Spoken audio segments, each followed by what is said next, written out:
Hello दोस्तों, कैसे हो? आपका स्वागत है त्रिपाण स्टडी सेंटर में।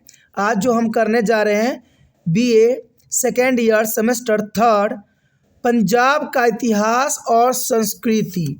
काफ़ी महत्वपूर्ण यहाँ पर है ये history and culture of Punjab SCP 1280 से लेके 1700। आज जो हम करने जा रहे हैं काफ़ी महत्वपूर्ण चैप्टर है कि मुग़ल कालीन Punjab, the Punjab under the great Mughal.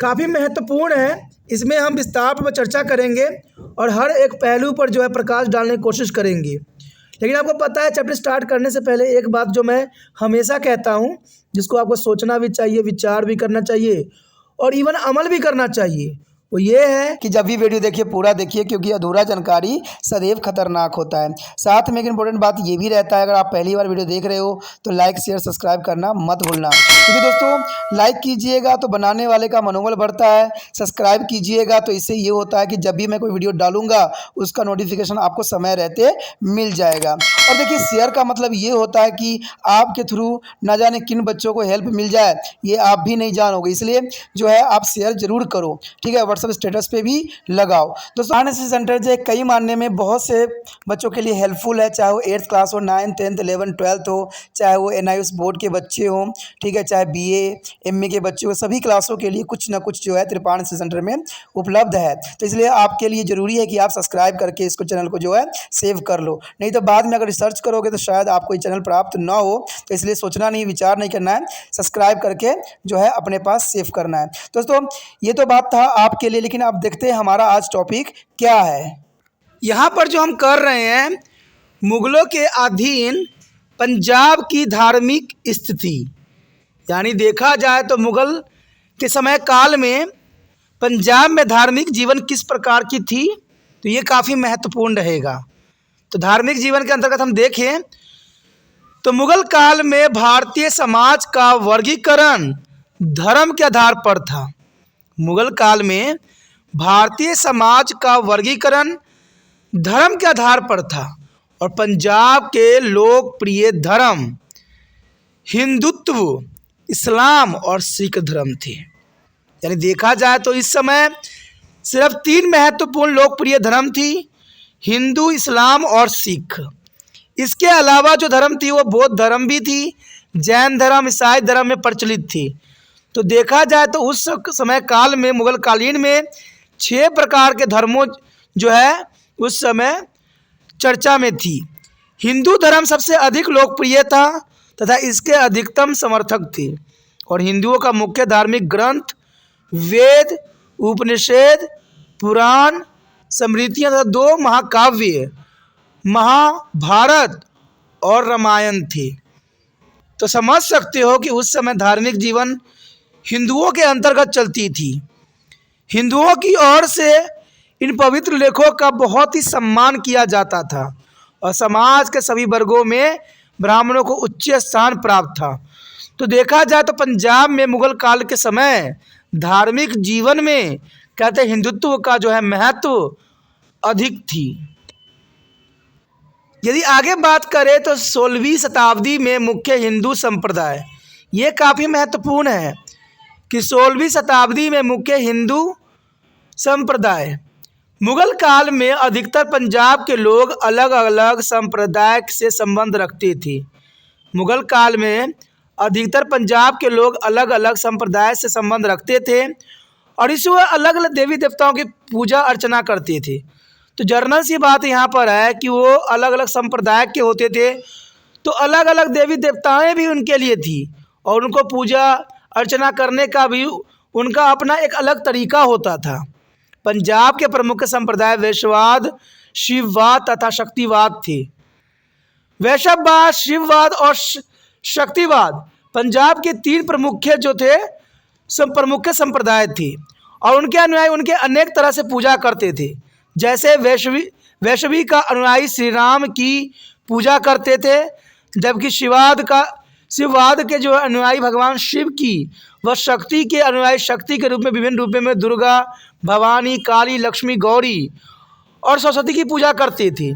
तो देखा जाए जिस प्रकार के लोग होते थे उसी प्रकार के उनके आराध्य होते थे और उसी प्रकार से वो लोग पूजा भी करते थे। तो ये 16वीं शताब्दी में हिंदू का प्रमुख जो है धार्मिक जीवन थी। हिंदुओं तथा मुसलमानों के बीच गुगा संप्रदाय भी लोकप्रिय उस समय हो गई थी। गुर्गा सांपों के देवता थे और हिंदू उन्हें गुगा बी तथा मुस्लिम उन्हें गुगा पीर कहते थे। यानी देखा जाए वो लोग एक ही देवता को अलग अलग नामों से जो है जानते थे और उनका जो है प्रार्थना करते थे। योगी संप्रदाय हिंदुओं का एक अन्य संप्रदाय था जिसके स्थापक गुरु गोरखनाथ थे तथा उनका मुख्य केंद्र टीला बालानाथ था। इसके अनुयायी भिक्षा मांगते थे। बाबा श्री चंद जो गुरु नानक देव के बड़े पुत्र थे ने उदासी संप्रदाय की नींव रखी और इनके समर्थन जो है सामान्य में विश्वास रखते थे, यानी संन्यास में विश्वास रखते थे। आगे चल के देखा जाए तो गुरु नानक देव जी के बड़े पुत्र बाबा श्री चंद्र ने बहुत ही तरह से जो है लोगों को जो है संन्यास बनाने की प्रयत्न किया। तो ये तो चलिए कहते हैं धर्म है, कोई भी कुछ किसी भी धर्म को अपना सकता है, प्रचार कर सकता है। इंसान की अपनी इच्छा होती है कि वो किस धर्म को अपनाए और किस धर्म में जाए। हिंदू पीपल के वृक्ष पर तुलसी के पौधों को पवित्र मानते थे तथा उनकी पूजा भी करते थे। दोनों हिंदू तथा मुस्लिम संतों के दरगाहों पर जाकर उन्हें आदर भी देते थे। तो देखा जाए यहाँ धार्मिक स्थिति काफ़ी महत्वपूर्ण है 16वीं शताब्दी में हिंदुओं का। अब देखते हैं इस्लाम में जो है धार्मिक जीवन किस प्रकार है। चलिए देखते हैं इस्लाम में धार्मिक जीवन। हमारे समक्ष आगे आया है इस्लाम। कहते पंजाब का दूसरा प्रसिद्ध धर्म जो था इस्लाम था। प्रथम में देखा जाए तो हिंदू धर्म काफ़ी प्रसिद्ध थी उस समय, लेकिन दूसरा सबसे बड़ा धर्म जो उस समय मानी जाती थी वो इस्लाम धर्म ही माना जाता था। और यह एक ईश्वर में विश्वास करते थे और ये मोहम्मद को अपना पैगंबर मानते थे तथा कुरान इनका मुख्य धार्मिक ग्रंथ हुआ करता था। और ये मूर्ति पूजा व जाति प्रथा के विरुद्ध थे तथा मानवता के भाईचारों की वकालत करते थे। इस्लाम भी कई वर्गों में बटा था, जिसमें शिया, सुन्नी, बेहरा, खोया, सूफी आदि प्रमुख हैं। यानी देखा जाए तो इस्लाम कई वर्गों में बटे हुए थे। जैसे हिंदू कई वर्गों में बटे थे वैसे इस्लाम भी कई वर्गों में बटे थे। एक शिया होते थे, एक सुन्नी होते थे, एक बोहरा होता था, एक खोया, एक सूफी आदि प्रमुख थे। सुन्नी जो कि रूढ़वादी तथा पुराने विचार वाले थे। सुन्नी जो थे रूढ़वादी थे और पुराने विचार रखते थे। पंजाब में बहुलता में थे, यानी पंजाब में देखा जाए तो इनकी संख्या काफ़ी थी और सम्मानित वर्ग से संबंध रखते थे। इनमें यानी देखा जाए जो इस वर्ग से संबंध रखता था काफ़ी सम्मानित होते थे, यानी काफ़ी आदरणीय होते थे, जो काफ़ी महत्वपूर्ण है। और इसका कारण ये था कि मुग़ल शासक भी सुन्नी ही थे। जो मुग़ल शासक था वो सुन्नी जाति से ही बिलोंग करता था। इस्लाम में सुन्नी जाति से मुग़ल थे। अकबर की धार्मिक सहिष्णुता के कारण पंजाब में एक नया वर्ग सूफीवाद पैदा हुआ, जो ये बहुत ही लोकप्रिय हुआ। यानी अकबर की धार्मिक सहिष्णुता के कारण ये पंजाब में एक नया वर्ग उभर के सामने आया, जिसको सूफीवाद का नाम दिया गया और यह काफ़ी लोकप्रिय हुआ। सूफीवाद सबसे पहले 7वीं शताब्दी में शुरू हुआ, लेकिन यह भारत में 12वीं शताब्दी में जो है मुस्लिम आक्रमण के कारण साथ आए। यानी देखा जाए तो 12वीं शताब्दी में इसका काफ़ी विकास हुआ। यह 13वीं शताब्दी के लोकप्रिय हुआ और 14वीं, 15वीं, 16वीं शताब्दी में काफ़ी फला फूला, काफ़ी इसके समर्थक भी हुए। अबुल फज़ा ने सूफीवाद को जो है 14 सिलसिलों का वर्णन किया है। अब्दुल फजल जो है लेखक हैं जिन्होंने सूफीवाद के 14 सिलसिलों का वर्णन किया है। इन सिलसिलों में चिश्ती, सुरहवादी, नक्शवादी, कादरी और कलांदरिया आदि प्रमुख थे। ये तो प्रमुख बताया गया, लेकिन इन्होंने 14 सिलसिलों का वर्णन सूफी में देखा। इसमें से मुख्य थे चिश्ती, सुरहवादी, नक्शबंदी, कादरी, कलांदरिया आदि प्रमुख था। चिश्तियों के मुख्य केंद्र अजमेर पंजाब के मुख्य भाग थे। यानी चिश्ती जो थे अजमेर केंद्र से संबंधित रखते थे, जबकि सुरहवादी सुल्तान सिंह पंजाब और दिल्ली में काफ़ी लोकप्रिय थी। कहते हैं सूफीवाद के मुख्य संत मुइज़-उद-दीन चिश्ती और बाबा फरीद और शेख बहारुद्दीन अकदारिया और जलाउद्दीन सुल्क थे। तो ये काफ़ी महत्वपूर्ण है और काफ़ी ज़रूरी है कि इतने सारे विकास इस्लाम में भी हमें देखने को मिला। सूफी संतों की शिक्षाएं साधारण व व्यवहारिक होती थी। जो सूफी संत थे उनकी शिक्षा जो थी बहुत ही साधारण और व्यवहारिक होती थी और वह एक ईश्वर में यकीन रखते थे जो सर्वव्यापक, सर्वशक्तिमान तथा सर्वश्रेष्ठ था। और ये काफ़ी महत्वपूर्ण है। कहते हैं ईश्वर एक है और यही बात जो है यहाँ पर जो है सूफी संतें कहते थे कि वो सिर्फ एक ईश्वरवाद पर ही यकीन करते थे और ये समझते थे कि ईश्वर जो है सर्वव्यापक है, सर्वशक्तिमान है और सर्वश्रेष्ठ है।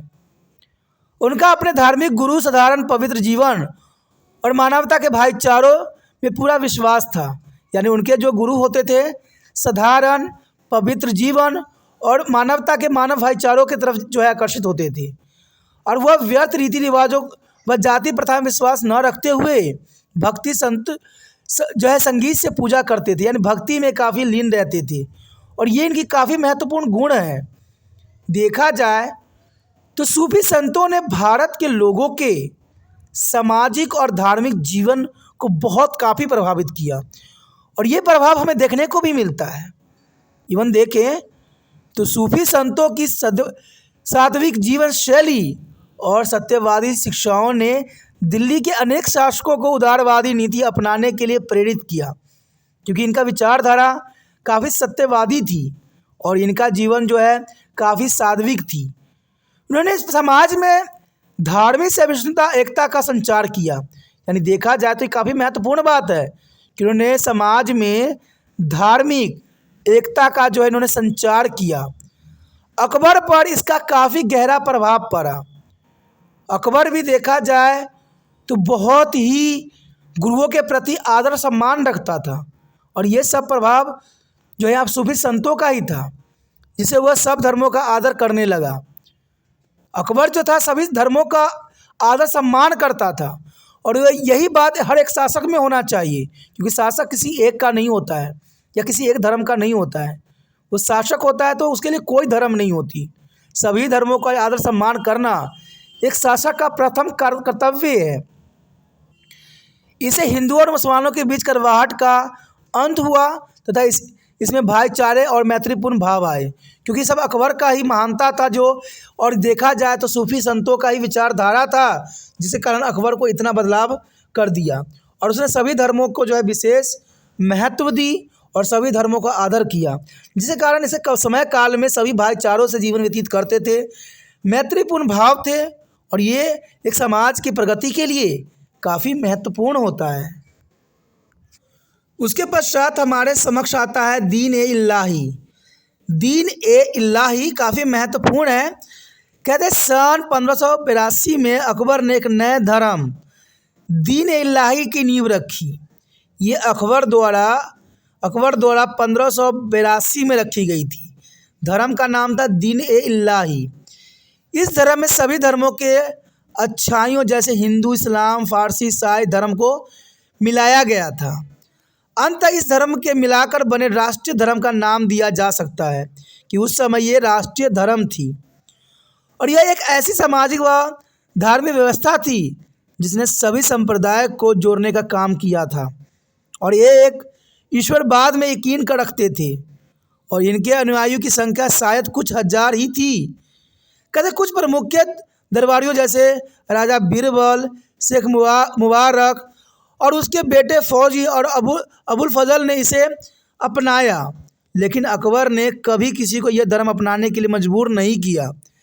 कहते दीन इलाही सभी धर्मों को मिला के बनाई गई थी और इसमें किसी तरह का जोर ज़बरदस्ती नहीं था और अकबर ने ऐसा कभी भी नहीं किया। यह खेद की बात है कि अकबर का यह नया धर्म जो उच्च आदर्शों से उत्पन्न हुआ था उसकी मृत्यु के साथ ही लुप्त हो गया, क्योंकि उसके आगे नहीं बढ़ पाया। दीन इलाही ने देश के राजनीति पर गहरा प्रभाव जरूर छोड़ा और इससे मुग़ल शासकों की मनोवृत्ति में काफ़ी बदलाव आया। अकबर ने देश के वफादार और काबिल लोगों का सम्मान भी किया तथा लोगों में राष्ट्रीय भावना का संचार भी किया। इसे उलेमा की शक्ति में कमी आई। यानी देखा जाए दीन इलाही अकबर के द्वारा जो बनाई गई धर्म थी अकबर के साथ ही नष्ट हो गई, लेकिन इसमें एक नया गौरव भी समाज में व्याप्त करवाई। आगे हमारे समक्ष है सिख धर्म। चलिए देखते हैं सिख धर्म में क्या विशेषता है। देखा जाए तो सिख धर्म इस समय काफ़ी महत्वपूर्ण थी, काफ़ी उत्तम थी, क्योंकि तीनों धर्म काफ़ी महत्व रखता था। कहते हैं मुगल काल में सबसे प्रसिद्ध व प्रभावशाली धर्म सिख धर्म था, जिसमें मुगलों के साथ ही पंजाब में प्रवेश किया था। यानी मुगलों के साथ ही पंजाब में जो है सिख धर्म प्रवेश किया था। गुरु नानक के चुंबकीय व्यक्तित्व से यह पंजाब में बहुत लोकप्रिय हुआ तथा एक चमत्कार की तरह इसे बहुत ही सारे लोगों को आप जो है अपनी तरफ आकर्षित किया। कहते हैं सिख एक ईश्वरवाद और भाईचारे, प्रेम, मैत्री भाव तथा पवित्र जीवन व नेक कार्य में विश्वास करते थे। उन्होंने जाति प्रथा, मूर्ति पूजा और तीर्थ यात्रा, व्रत रखना और अन्य झूठे रिवाजों की आलोचना किया। गुरु नानक के बाद अन्य 9 गुरुओं ने इसे और भी लोकप्रिय बनाने में योगदान दिया। विशेषकर देखा जाए तो गुरु अर्जन देव, गुरु हरगोबिंद, गुरु तेग बहादुर तथा गुरु गोविंद सिंह ने जो है इस धर्म को आगे जो है प्रकाष्ठा को बढ़ाया और काफ़ी महत्वपूर्ण जो है इस धर्म को बना दिया। अकबर के शासनकाल तक मुस्लिम व सिख गुरुओं के संबंध मैत्रीपूर्ण थे, और ये काफ़ी महत्वपूर्ण है क्योंकि आगे के चैप्टर में हम इन्हीं बातों की तरफ जो है अध्ययन करेंगे कि देखा जाए तो अकबर के शासनकाल तक जो है मुसलमानों व सिखों गुरुओं के संबंध मैत्रीपूर्ण थे, लेकिन जहांगीर के राजा बनते ही ये संबंध काफ़ी बिगड़ गए। और जहांगीर के काल में गुरु अर्जन देव जी को तथा औरंगजेब के काल में गुरु तेग बहादुर, गुरु गोविंद सिंह तथा उनके 4 पुत्रों को शहीद होना पड़ा। अपने सीमित साधनों के बावजूद भी गुरु गोविंद सिंह ने जीवन भर एक लंबी लड़ाई लड़ी तथा उनकी मृत्यु के बाद बाबा बंदा बहादुर के अधीन सिखों ने मुगलों के खिलाफ लड़ाई जारी रखी और अंत में उन्होंने महाराजा रणजीत सिंह के नेतृत्व में एक स्वतंत्र राज्य की स्थापना करने में सफल हुआ। तो ये काफ़ी महत्वपूर्ण है। कहते हैं इतने गुरुओं के कुर्बानियों ने, शहीदियत ने जो है अपने राज्य स्थापित करने में काफ़ी महत्वपूर्ण योगदान दिया, और ये तब हुआ जब महाराजा रणजीत सिंह ने के नेतृत्व में स्वतंत्र राज्य की स्थापना हुई। सिखों तथा मुगलों के अच्छे संबंध होने के भी कई उदाहरण हैं। जैसे जहांगीर ने स्वयं अपनी पुस्तक तुगलक ए जहांगीरी में लिखा है कि गोदवाला में अर्जन नाम का एक हिंदू रहता है जो अपने पवित्र साधारण तरीके के साफ दिल हिंदुओं तथा कई अज्ञानी मुसलमानों को अपने धर्म में परिवर्तन कर रहा है। मियाँ मीर नामक एक मुस्लिम संत ने ग्वालियर के किले से गुरु हरगोबिंद को आज़ाद करवा लिया था, और इसी तरह सन जो है 1688 ईस्वी में सन बहादुर शाह ने अपने 500 अनुयायियों के सहित गुरु गोविंद सिंह की पहाड़ी राजाओं के विरुद्ध लड़ाई में मदद भी की।